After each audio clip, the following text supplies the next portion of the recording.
Arif Aiman jadi pilihan utama pimpin Asia All-Stars menentang gergasi Eropah Manchester United.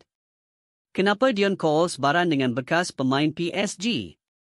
It's also a frustration as Christian Gomez and Dion Coles nearly come to blows at the end. Gomez unhappy with the challenge from Coles towards the end, and Dion Coles would be wise to walk away from that.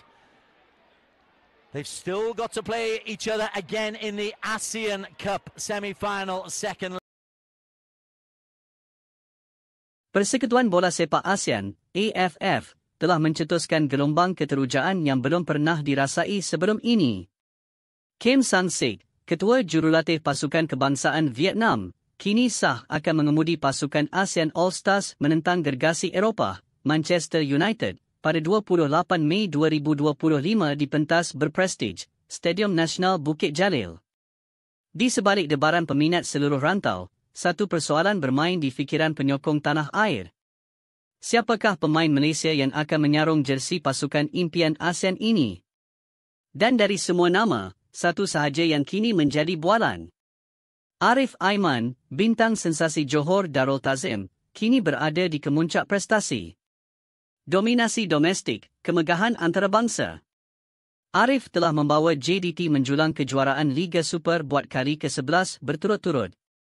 Dan di pentas Asia, dalam kempen AFC Champions League Elite, 10 perlawanan, 5 gol, 2 bantuan jaringan.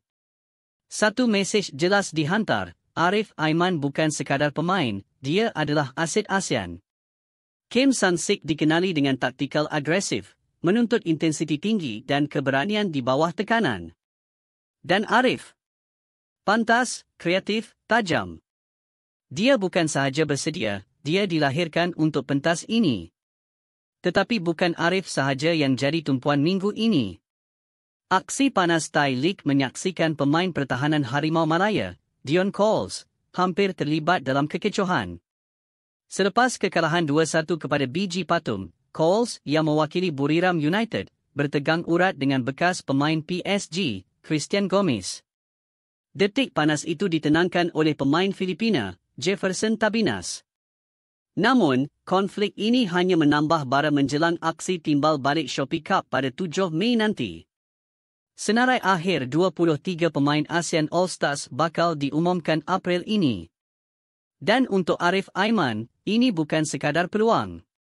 Ini mungkin pentas emas untuk membuka mata kelab Eropah. Untuk membuktikan bahawa Malaysia mampu berdiri sebaris dengan kuasa Asia. ASEAN All-Stars vs Manchester United. 28 Mei 2025, Bukit Jalil akan menjadi saksi lahirnya legenda baru dari bumi Asia Tenggara. Sama-sama kita saksikan.